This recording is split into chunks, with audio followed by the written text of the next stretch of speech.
1947 में भारत का आजादी का सपना तो पूरा हुआ, लेकिन दो हिस्सों में बंटकर। आजादी की खुशी में एक तरफ जहां जश्न का माहौल था, तो वहीं दूसरी तरफ देश में विभाजन के कारण अफरा तफरी मची हुई थी। एक तरफ जम्मू एंड कश्मीर को हड़पने के लिए पाकिस्तान कश्मीर में घुसकर कत्लेआम कर रहा था, तो दूसरी ओर हैदराबाद के निजाम अलग मुल्क बनाने की जिद पर इस कदर अड़ गए थे कि वो पाकिस्तान और कई विदेशी ताकतों से मदद मांग रहे थे। जम्मू एंड कश्मीर और हैदराबाद के अलावा जूनागढ़, जोधपुर, भोपाल जैसे कई प्रिंसली स्टेट्स में भी उथल पुथल मची हुई थी। दरअसल अंग्रेजों ने माउंटबेटन प्लान के तहत भारत को दो भागों में बांटा ही था, लेकिन इसके साथ साथ 500 से ज्यादा प्रिंसली स्टेट्स को ये राइट भी दिया था कि वो भारत या पाकिस्तान का हिस्सा ना बनकर खुद को अलग मुल्क घोषित कर सकती है। यानी इस तरह से भारत के दो नहीं सैकड़ों टुकड़े हो सकते थे। लेकिन यहाँ सोचने वाली बात यह है कि जब सिर्फ एक पाकिस्तान के अलग होने से भारत को आज तक कई वॉर और तनाव का सामना करना पड़ता है, तो भारत के कई और हिस्सों में बंटने के बाद कितनी प्रॉब्लम्स क्रिएट हो सकती थी। अगर ऐसा हो जाता तो दिल्ली से जयपुर और मुंबई से हैदराबाद तक जाने के लिए हमें वीजा लेना पड़ता। देश के इतने हिस्सों में बंटने से आज वर्ल्ड की 5th लार्जेस्ट इकोनॉमी माने जाने वाला भारत डेवलपमेंट पर फोकस ही नहीं कर पाता। इंडिया के सारे रिसोर्सेज सिर्फ स्टेट बॉर्डर्स को सिक्योर करने में ही वेस्ट हो जाते। लेकिन अंग्रेजों का भारत को सैकड़ों टुकड़ों में बांटने का ये षड्यंत्र नाकाम रहा, और इसको नाकाम करने वाले शख्स iron man of India Sardar Vallabh भाई पटेल थे। सरदार वल्लभ भाई पटेल ने साम दाम दंड भेद से काम लेकर सभी रियासतों को भारत से जोड़ने का काम किया। इन्होंने अपनी लीडरशिप से टुकड़ों में बिखरे हुए भारत को एक किया, लेकिन इस कड़ी में जम्मू एंड कश्मीर और हैदराबाद को भारत से जोड़ना सबसे मुश्किल था। इन दोनों राज्यों को भारत से मिलाने के लिए सरदार वल्लभ भाई पटेल को आर्मी का भी सहारा लेना पड़ा था। क्या था ब्रिटिश गवर्नमेंट का माउंटबेटन प्लान, जिससे भारत सैकड़ों टुकड़ों में बंट सकता था, और आखिर कैसे सरदार वल्लभ भाई पटेल ने सेना की मदद से जम्मू एंड कश्मीर और हैदराबाद को भारत से जोड़ा, जो कि पाकिस्तान का हिस्सा बनने की कगार पर थे। जुलाई 1945 को ब्रिटेन की सत्ता में बदलाव आया और नए प्राइम मिनिस्टर क्लेमेंट एटली ने भारत की आजादी के लिए एक रोड मैप बनाना शुरू कर दिया। इस रोड मैप को तैयार करना आसान नहीं था, क्योंकि प्लान के हिसाब से भारत को केवल आजादी ही नहीं देनी थी, बल्कि भारत को दो हिस्सों में डिवाइड भी करना था। चाहता तो कोई नहीं था कि भारत टुकड़ों में बटे, पर मुस्लिम लीग और मोहम्मद अली जिन्ना की जिद के आगे किसी की नहीं चल सकी। मोहम्मद अली जिन्ना ने यह साफ कर दिया था कि या तो वो डिवाइडेड इंडिया लेंगे या डिस्ट्रॉयड इंडिया। इसलिए सालों की नाकाम कोशिशों के बाद भारत भी विभाजन के लिए तैयार हो गया। सरदार वल्लभ भाई पटेल विभाजन के लिए तैयार हुए पहले कुछ नेताओं में से एक थे। इनका कहना था कि कोई भी विभाजन नहीं चाहता, लेकिन कई बंटवारों से अच्छा एक बंटवारा है। विभाजन पर मंजूरी तय होते ही एटली ने भारत को आजाद करने के लिए एक प्लान बनाया। इस प्लान को माउंटबेटन प्लान के नाम से जाना गया। इस प्लान का नाम last viceroy of India Lord Mountbatten के नाम पर रखा गया था। साथ ही इन्हें इस प्लान को सक्सेसफुली एग्जीक्यूट करवाने की भी जिम्मेदारी सौंपी गई थी। इस तरह की हिस्टोरिकल वीडियोस बनाने और राइट फैक्ट्स को प्रेजेंट करने के लिए हमारी टीम को रिसर्च करने में काफी समय लगता है, लेकिन अब एआई की मदद से हम अपने रिसर्च को आसानी के साथ कर सकते हैं। एआई ने हमारे रिसर्च से लेकर स्क्रिप्ट राइटिंग तक के पार्ट को 10 टाइम्स फास्टर कर दिया है। आर्टिफिशियल इंटेलिजेंस एक बूमिंग टेक्नोलॉजी है जो इस रिसेशन पीरियड में आपकी काफी मदद कर सकता है। आप भी इस आर्टिफिशियल इंटेलिजेंस और 20+ एआई टूल्स एंड हैक्स को सीखकर अपना काम आसानी के साथ कर सकते हैं। इस 3 आवर्स के चैट जीपीटी और एआई वर्कशॉप, जो कि पेड होता है, लेकिन हमारे फर्स्ट 1000 ऑडियंस के लिए ये वर्कशॉप एकदम फ्री है। इस वर्कशॉप के जरिए आपको प्रॉम्प्ट राइटिंग से लेकर जॉब हंटिंग हैक्स और 5 मिनट्स में रेज्यूमे बिल्डिंग तक भी सिखाया जाएगा। साथ ही यहाँ आप Excel skills, presentation and data analysis जैसी जरूरी स्किल्स को भी सीख सकते हैं। अगर आप किसी टेक बैकग्राउंड या नॉन टेक बैकग्राउंड जैसे finance, HR, sales and marketing से हैं, या फिर आप कोई फ्रीलांसर और कंटेंट क्रिएटर ही क्यों ना हो, ये वर्कशॉप हर किसी के लिए है। लाखों लोगों ने इस वर्कशॉप को अटेंड किया है और अपने एक्सपीरियंस के बेसिस पर उन्होंने इन्हें 5 आउट ऑफ 5 रेटिंग्स भी दी है। ये वर्कशॉप आपकी ब्रांड बिल्डिंग और बिजनेस स्ट्रैटेजीज में भी हेल्प करेगा। अभी तक इस वर्कशॉप को करीबन 1 मिलियन+ लोगों ने अटेंड किया है और इन सभी लोगों को 10 टाइम्स तक ग्रोथ और 3 टाइम्स तक सैलरी हाइक भी मिली है। इस वर्कशॉप को ग्रोथ स्कूल करवाता है, जिन्हें ग्लोबल इन्वेस्टर्स भी सपोर्ट करते हैं। साथ ही 2022 और 2023 में ये लिंक्डइन के टॉप स्टार्टअप्स में भी शामिल था। तो देर न करते हुए अभी इस वर्कशॉप के लिए रजिस्टर करें। लिंक आपको डिस्क्रिप्शन में मिल जाएगा। और हाँ, याद रहे कि ये वर्कशॉप केवल पहले 1000 लोगों के लिए ही फ्री है। 18 जुलाई 1947 को ब्रिटिश पार्लियामेंट और रॉयल एसेंट द्वारा माउंटबेटन प्लान को अप्रूव किया गया, जिसे इंडियन इंडिपेंडेंस एक्ट 1947 के नाम से जाना जाता है। इसे then viceroy and governor general of India Lord Mountbatten ने तैयार किया था। इसी प्लान के जरिए भारत के पार्टीशन की रूपरेखा तैयार की जा रही थी। इस पूरे प्रोसेस में लॉर्ड माउंटबेटन के साथ कांग्रेस, मुस्लिम लीग और सिख कम्युनिटी के रिप्रेजेंटेटिव्स जुड़े हुए थे। माउंटबेटन प्लान का पहला ऑब्जेक्टिव भारत को हिंदू और मुस्लिम मेजॉरिटी के बेसिस पर 2 सेपरेट कंट्रीज में डिवाइड करना था। तो वही दूसरी ओर जितनी भी प्रिंसली स्टेट्स थी उनको ये ऑप्शन दिया गया था कि वो भारत या फिर पाकिस्तान किसी भी एक देश में शामिल हो सकती है, या फिर ये किसी भी देश का हिस्सा न बनकर खुद को इंडिपेंडेंट भी रख सकते हैं। अब माउंटबेटन प्लान का यही ऑब्जेक्टिव भारत के लिए बड़ी परेशानी बन गया, क्योंकि भारत में कई प्रिंसली स्टेट्स ऐसी भी थी जो या तो पाकिस्तान का हिस्सा बनना चाहती थी या इंडिपेंडेंट बनकर रहना चाहती थी, जिसमें जम्मू एंड कश्मीर, हैदराबाद और जूनागढ़ शामिल थे। कश्मीर को स्ट्रेटेजिक पॉइंट ऑफ व्यू से भारत में शामिल करना काफी जरूरी था, तो वही हैदराबाद भारत के बीचों बीच में था और इसीलिए सरदार वल्लभ भाई पटेल ने हैदराबाद को cancer in the belly of India का नाम दिया था। हैदराबाद अगर भारत के हाथ से निकल जाता तो भारत को अपने देश के बीचों बीच भी एक बॉर्डर को मेंटेन करना पड़ता। कुल मिलाकर देखा जाए तो भारत के लिए प्रिंसली स्टेट्स काफी जरूरी थी। हालांकि most of the princely states ने खुद को भारत में शामिल कर लिया था, लेकिन जम्मू एंड कश्मीर, हैदराबाद और जूनागढ़ जैसी स्टेट्स अभी भी भारत के लिए एक बड़ी परेशानी बनी हुई थी। आजादी से पहले भारत में कुल 565 प्रिंसली स्टेट्स थी जो किसी राजा या निजाम के अंडर आया करती थी। भारत और पाकिस्तान को सेपरेट करने वाली रेड क्लिफ लाइन के हिसाब से 13 प्रिंसली स्टेट्स पाकिस्तान के एरिया में थी, तो वही बाकी की 552 स्टेट्स भारत की तरफ थी। धर्म के आधार पर भारत पहले ही 2 हिस्सों में बंट चुका था और अब प्रिंसली स्टेट्स के इंडिपेंडेंट रहने का मतलब था कि भारत और भी कई टुकड़ों में बंट सकता था। इसलिए प्रिंसली स्टेट्स को इंडिया में शामिल करना डिफिकल्ट होने के साथ साथ बहुत इंपॉर्टेंट हो गया था। किसी भी प्रिंसली स्टेट के राजा और निजाम को भारत से जुड़ने के लिए मनाना इसलिए भी मुश्किल था क्योंकि भारत से जुड़ते ही उनके सिंहासन की कोई खास वैल्यू नहीं रह जाती। सारे अधिकार भारत सरकार के अंडर आते और साथ ही प्रिंसली स्टेट को इंडियन कॉन्स्टिट्यूशन के अंडर कामकाज करने पड़ते। इसलिए राजा और निजामों को सिंहासन छोड़कर एक आम नागरिक बनने के लिए रेडी करना काफी डिफिकल्ट टास्क था। हालांकि अधिकतर प्रिंसली स्टेट्स पहले ही अपना साइड चुन चुकी थी, लेकिन कुछ अभी भी बाकी थी जो अपना सिंहासन छोड़ने के लिए तैयार नहीं थी। इन जिद्दी राजाओं और निजाम्स में सबसे पहले जम्मू एंड कश्मीर के राजा महाराजा हरी सिंह थे, जो कश्मीर को एक इंडिपेंडेंट स्टेट के तौर पर चलाना चाहते थे। इसके बाद हैदराबाद के निजाम मीर ओस्मान अली खान भी हैदराबाद को अकेले ही चलाना चाहते थे, पर भारत के लिए कश्मीर और हैदराबाद दोनों ही जरूरी थे। दोनों की लोकेशन भारत के लिए स्ट्रेटेजिक पॉइंट ऑफ व्यू से काफी जरूरी थी। परेशानी बहुत बड़ी थी और हल कहीं नहीं मिल रहा था। ऐसे में इस डिफिकल्ट सिचुएशन को अगर कोई हैंडल कर सकता था तो वो थे सरदार वल्लभ भाई पटेल। वल्लभ भाई पटेल वो शख्स थे जिन्हें सरदार की उपाधि किसी विरासत में नहीं मिली थी, बल्कि उनकी सूझबूझ, डिप्लोमेटिक स्ट्रेंथ और लीडरशिप क्वालिटी की वजह से उनको ये टाइटल सम्मान सहित सौंपा गया था। वल्लभ भाई पटेल की इन सभी विशेषताओं की वजह से ही महात्मा गांधी ने सभी प्रिंसली स्टेट्स को भारत से जोड़ने की बागडोर सरदार वल्लभ भाई पटेल को सौंपी थी। देश को बंटता देख वल्लभ भाई पटेल ने भारत को यूनाइट करने के लिए हर कोशिश करनी शुरू कर दी। पटेल समझ चुके थे कि कैसे भी करके उन्हें जम्मू एंड कश्मीर और हैदराबाद को भारत में शामिल करना ही होगा। इस नामुमकिन काम को मुमकिन बनाने के लिए वल्लभ भाई पटेल अपने सेक्रेटरी वीपी मेनन की मदद लेते हैं। बात की गंभीरता को देखते हुए पहले आराम से बैठकर इस मुद्दे पर बात की गई। पटेल और वीपी मेनन ने शुरुआत में सभी प्रिंसली स्टेट्स के राजाओं से मुलाकात की और उनसे भारत का पार्ट बनने के लिए नेगोशिएट करना शुरू कर दिया। प्रिंसली स्टेट्स को भारत में शामिल करने के लिए सरदार पटेल ने साम दाम दंड भेद हर तरह की नीति का इस्तेमाल किया। कभी रियासतों को भारत से जुड़ने के बेनिफिट्स गिनाए तो कभी मिलिट्री एक्शन का डर दिखाया। जो जैसे मान जाए उसे उस तरीके से मनाने की कोशिश की गई।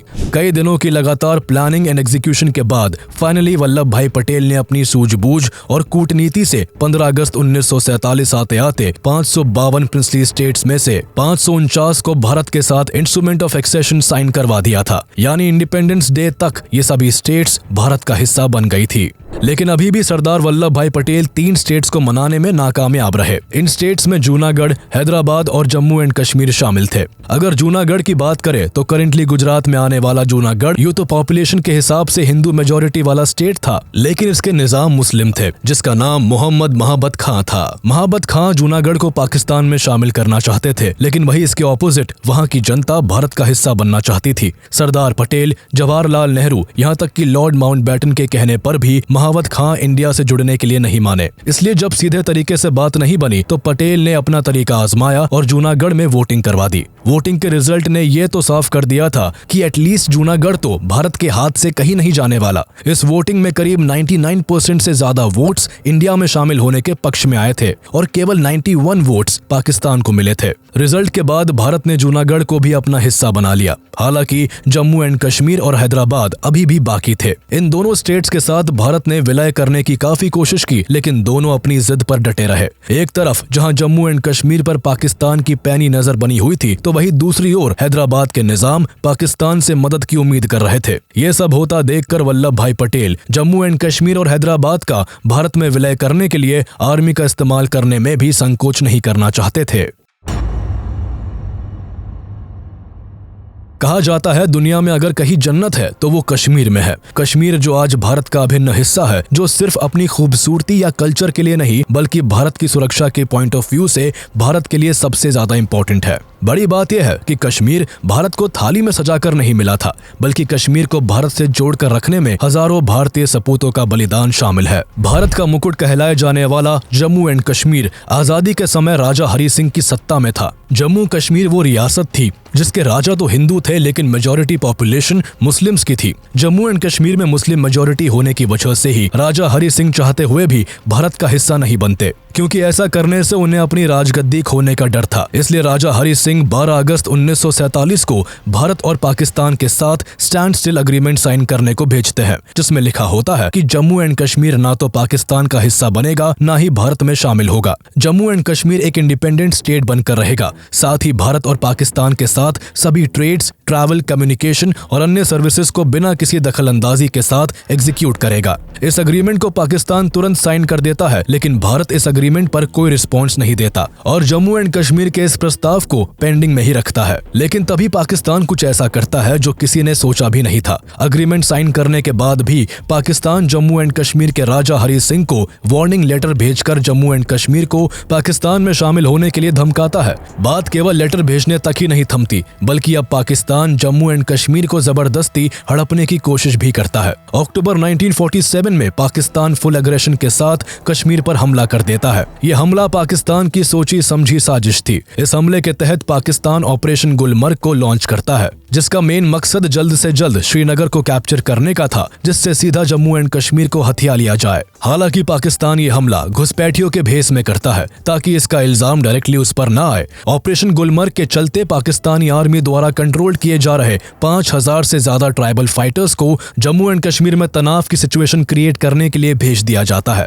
हर तरह के हथियारों से लैस tribal fighters Jammu and Kashmir में आतंक का माहौल पैदा कर देते हैं। 3 से 4 दिनों के अंदर ही आतंकी जम्मू एंड कश्मीर के बारामुल्ला, पूंछ, मीरपुर और उरी जैसे कई एरियाज में हजारों निर्दोष लोगों को बेरहमी से मार डालते हैं। हमलावरों द्वारा शहर के शहर जला दिए जाते हैं। कश्मीर में लाशें बिछ जाती है। ये सब देखकर राजा हरि सिंह घबरा जाते हैं। सिचुएशन को हाथ से फिसलता देख राजा हरि सिंह भारत से मदद की गुहार लगाते हैं। दरअसल जिस वक्त पाकिस्तान कश्मीर को टारगेट कर वहां पर आतंक मचा रहा था, तब जवाहरलाल नेहरू और सरदार वल्लभ भाई पटेल पूरी सिचुएशन को बहुत क्लोजली फॉलो कर रहे थे। कश्मीर को जलता देख भारत कश्मीर की मदद तो करना चाहता था, पर चाहकर भी वो कुछ नहीं कर सकता था, क्योंकि आधिकारिक रूप से अभी भी जम्मू एंड कश्मीर भारत का हिस्सा नहीं था। हालांकि इस वक्त सरदार पटेल ने जम्मू एंड कश्मीर को भारत से जोड़ने का यही सबसे सही मौका देखा। वो पाकिस्तानी हमलावरों से जम्मू एंड कश्मीर को बचाना चाहते थे और इसलिए जैसे ही राजा हरि सिंह ने अपने जम्मू एंड कश्मीर को पाकिस्तान से बचाने के लिए भारत से गुहार लगाई, भारत फौरन मदद करने के लिए तैयार हो गया। लेकिन ऑफिशियली जम्मू एंड कश्मीर भारत का हिस्सा तभी माना जाता जब राजा हरि सिंह भारत के साथ इंस्ट्रूमेंट ऑफ एक्सेशन को साइन करते। इसलिए वक्त की नजाकत को समझते हुए सरदार वल्लभ भाई पटेल ने तुरंत वीपी मेनन को राजा हरि सिंह के पास सभी दस्तावेज साइन करने के लिए भेज दिया। इंस्ट्रूमेंट ऑफ एक्सेशन के साइन होते ही जम्मू एंड कश्मीर अब भारत का हिस्सा था और अब भारत एक्शन लेने के लिए स्वतंत्र था। सिचुएशन की गंभीरता को देखते हुए सरदार वल्लभ भाई पटेल जरा भी देर नहीं करते और फौरन इंडियन आर्मी को कश्मीर भेजकर वहां की सिचुएशन को संभालने का फैसला करते हैं। अगले ही दिन 27 अक्टूबर 1947 की सुबह इंडियन आर्मी को श्रीनगर में एयर ड्रॉप कर दिया जाता है। इंडियन आर्मी जम्मू कश्मीर के कोने कोने में फैल जाती है। जिन जगहों से सबसे ज्यादा खून खराबे की खबरें आ रही थी, उन एरियाज में भी इंडियन आर्मी अपनी पकड़ बना लेती है। भारतीय सैनिकों के काउंटर अटैक से डरकर हजारों हमलावर कश्मीर छोड़कर पाकिस्तान भागने लगने लगते हैं। भारतीय सैनिकों के आगे पाकिस्तान के घुसपैठिए कमजोर पड़ते जा रहे थे, जिस कारण पाकिस्तान को अब कश्मीर को हड़पने का मंसूबा नाकाम होता हुआ दिख रहा था। इसलिए पाकिस्तान अब एक स्टेप और आगे जाते हुए भारत के खिलाफ अपनी पूरी मिलिट्री फोर्स को कश्मीर में उतार देता है। यह भारत और पाकिस्तान के बीच पहली वॉर थी, जिसमें अब भारतीय सैनिकों का सामना पाकिस्तान के घुसपैठियों के साथ साथ पाकिस्तानी सेना से भी था। इंडियन आर्मी अभी भी पूरे जोरों से पाकिस्तान का सामना कर रही थी और हर मोर्चे पर पाकिस्तान को मुंह तोड़ जवाब दे रही थी। लेकिन इसी दौरान एक ऐसा वाकया हुआ जिसके परिणाम से कश्मीर आज तक नहीं उभर सका। दरअसल भारत और पाकिस्तान की इस जंग के बीच जवाहरलाल नेहरू लॉर्ड माउंटबेटन की एडवाइस पर कश्मीर के मुद्दे को यूनाइटेड नेशंस में ले जाते हैं। सरदार पटेल नेहरू के इस एक्शन को रोकने की काफी कोशिश करते हैं, क्योंकि उनका मानना था कि कश्मीर भारत का इंटरनल मैटर है और इसमें विदेशी देशों का हस्तक्षेप भारत के विरोध में भी जा सकता है। पर प्रधानमंत्री जवाहरलाल नेहरू सरदार पटेल की बात को न मानते हुए यूएन का दरवाजा खटखटा चुके थे।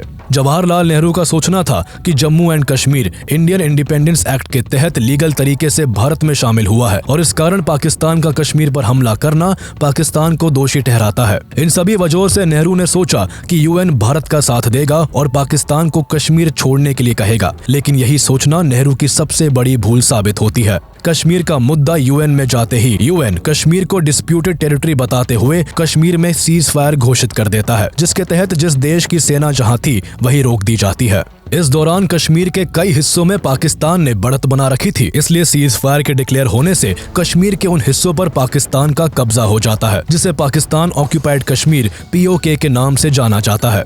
अगर जवाहरलाल नेहरू वल्लभ भाई पटेल की बात को मान लेते और यूएन नहीं जाते तो कश्मीर के मुद्दे को भारत खुद रिजॉल्व कर लेता और आज पूरा कश्मीर भारत का होता।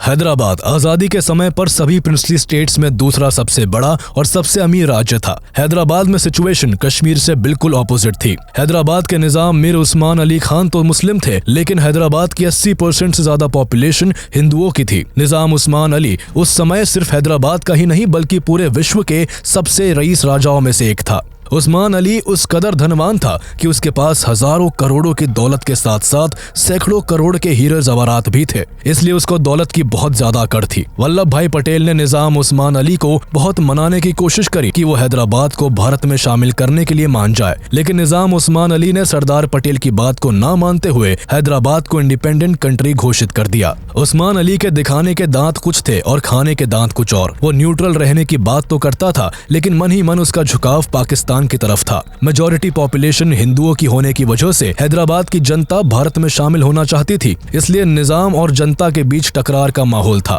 इसी बीच हैदराबाद की सिचुएशन को रजाकार्स ने और ज्यादा बिगाड़ रखा था। दरअसल रजाकार वो जुल्मी फौज थी जिसका मोटिव हैदराबाद को एक इस्लामिक राजशाही के तौर पर मुस्लिम निजाम की डायनेस्टी के अंडर बरकरार रखने का था। रजाकार्स जैसी खौफनाक फौज का फाउंडर कासिम रिजवी था। कासिम रिजवी और उसकी फौज हैदराबाद से गुजरने वाली हर ट्रेन को रोककर सभी पैसेंजर्स को लूटने लगे थे और महिलाओं के साथ बदसलूकी करने लगे थे। विरोध करने वाले लोगों को मार भी डालते थे। रजाकारों ने हैदराबाद से सटे हुए कई भारतीय एरियाज में भी आतंक मचा रखा था। एक तरफ देश में बंटवारे की वजह से रिलीजियस और पॉलिटिकल तनाव था, तो दूसरी तरफ हैदराबाद में टेंशन बढ़ती ही जा रही थी। सरदार वल्लभ भाई पटेल का मेन कंसर्न हैदराबाद को लेकर ही था। वो किसी भी कीमत पर हैदराबाद को पाकिस्तान या सेपरेट कंट्री नहीं बनने देना चाहते थे। उनका मानना था कि अगर हैदराबाद भारत में शामिल नहीं होता तो ये भारत की सिक्योरिटी के लिए हमेशा एक इंटरनल और एक्सटर्नल खतरा बना रहेगा।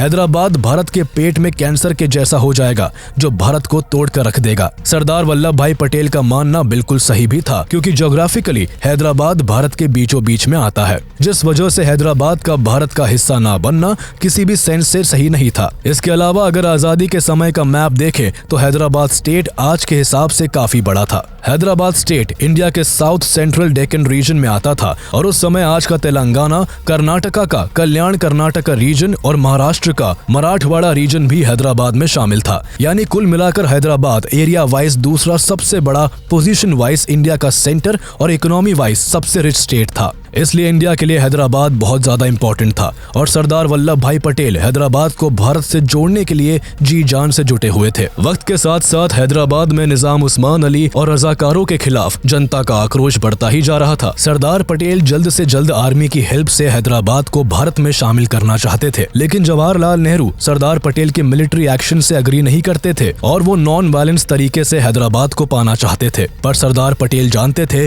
कि सिर्फ बातों से हैदराबाद को भारत से नहीं जोड़ा जा सकता। हैदराबाद को पाने के लिए कुछ बड़ा करने की जरूरत थी, लेकिन लॉर्ड माउंटबेटन और जवाहरलाल नेहरू की वजह से सरदार पटेल कुछ वक्त के लिए शांत रहकर सही वक्त का इंतजार करते हैं। उस दौरान सरदार पटेल कोई ठोस एक्शन लेने की बजाय हैदराबाद के निजाम को मिलिट्री एक्शन का डर दिखाकर भारत से जोड़ने की बहुत कोशिश करते हैं, लेकिन निजाम उस्मान अली और कासिम रिजवी दोनों ही इंडिपेंडेंट रहने के लिए अड़े हुए थे और मोहम्मद अली जिन्ना से सैन्य मदद और यूरोप से हथियार मंगवाने की कोशिशें कर रहे थे। वहीं दूसरी तरफ कासिम रिजवी सरदार पटेल को दिल्ली आकर चैलेंज करता है कि भारत हैदराबाद को कभी हासिल नहीं कर सकेगा। साथ ही चेतावनी देता है कि अगर हैदराबाद में इंडियन आर्मी घुसी तो रजाकर्स के साथ उन्हें जंग का सामना करना पड़ेगा और हैदराबाद में कत्लेआम मच जाएगा। सरदार पटेल ने कासिम रिजवी को बस एक लाइन कही थी कि अगर आप ऐसा करते हो तो ये आपके लिए सुसाइड करने जैसा होगा, और आगे हुआ भी ऐसा ही। इंतजार की घड़ी समाप्त होती है और 21 जून 1948 को लॉर्ड माउंटबेटन भारत को छोड़कर चले जाते हैं। लॉर्ड माउंटबेटन के भारत छोड़ते ही सरदार पटेल अब हैदराबाद के लिए ठोस कदम उठाने की तैयारी में जुट जाते हैं। कुछ दिनों की तैयारी के बाद 13 सितंबर 1948 को जवाहरलाल नेहरू के अपोज करने के बावजूद सरदार वल्लभ भाई पटेल ऑपरेशन पोलो लॉन्च करते हुए हैदराबाद में आर्मी को डिप्लॉय कर देते हैं। 13 सितंबर 1948 की सुबह 4 बजे मेजर जनरल JN चौधरी द्वारा लीड की जा रही 36,000 सैनिकों की भारतीय आर्मी हैदराबाद में घुसती है। सिर्फ 5 दिनों के अंदर पूरा हैदराबाद इंडियन आर्मी के कंट्रोल में आ जाता है। 5 दिनों तक चले इस ऑपरेशन में 1300 से ज्यादा रजाकर मारे जाते हैं। वहीं कासिम रिजवी को जेल की सलाखों के पीछे भेज दिया जाता है। निजाम उस्मान अली आखिरी वक्त तक UN से इंटरवीन करने की गुहार लगाता रहा, लेकिन कोई फायदा नहीं होता और अंत में भारत को आंख दिखाने वाले हैदराबाद के निजाम उस्मान अली अपनी हार मानते हुए 17 सितंबर 1948 के दिन खुद को सरेंडर कर देते हैं। इसी के साथ हैदराबाद हमेशा के लिए भारत का अभिन्न हिस्सा बन जाता है। कई जानकारों का मानना है कि अगर सरदार पटेल मिलिट्री एक्शन ना लेकर नेहरू जी के नॉन वायलेंस की नीति से चलते तो हैदराबाद आज दूसरा कश्मीर बन जाता और कश्मीर की तरह भारत को हैदराबाद की सिचुएशन को टैकल करने के लिए हर समय भारी सैन्य बल तैनात करके रखना पड़ता। आज अगर हैदराबाद बिना कोई डिस्टर्बेंस के शांति से भारत के साथ जुड़ा हुआ है तो इसका क्रेडिट सरदार वल्लभ भाई पटेल को ही जाता है। सरदार वल्लभ भाई पटेल के कॉन्ट्रीब्यूशंस की लिस्ट इतनी लंबी है कि वक्त कम पड़ जाएगा, लेकिन उनके योगदानों की फहरिस्त खत्म नहीं होगी। सरदार पटेल ने कभी अपनी वकालत से गुलाम भारत के नागरिकों को अंग्रेजों के जुल्मों से बचाया, तो कभी गांधी जी के साथ उन्होंने जन संग्रहों में हिस्सा लेकर अंग्रेजों के खिलाफ आवाज उठाई। सरदार पटेल का देश के प्रति समर्पण इस कदर था कि उन्होंने गांधी जी के बस एक बार कहने से प्रधानमंत्री पद और कांग्रेस पार्टी की लीडरशिप के चुनाव से नॉमिनेशन वापस ले लिया था, जिसे वो एक तरफा जीत चुके थे। सरदार पटेल ने भारत की बैकबोन कहे जाने वाली इंडियन सिविल सर्विस जैसी ऑर्गेनाइजेशन की क्रिएशन में भी इम्पोर्टेंट रोल प्ले किया था। भारत की स्वतंत्रता, एकीकरण और राष्ट्र निर्माण में सरदार वल्लभ भाई पटेल के योगदान को भारत कभी नहीं भुला पाएगा।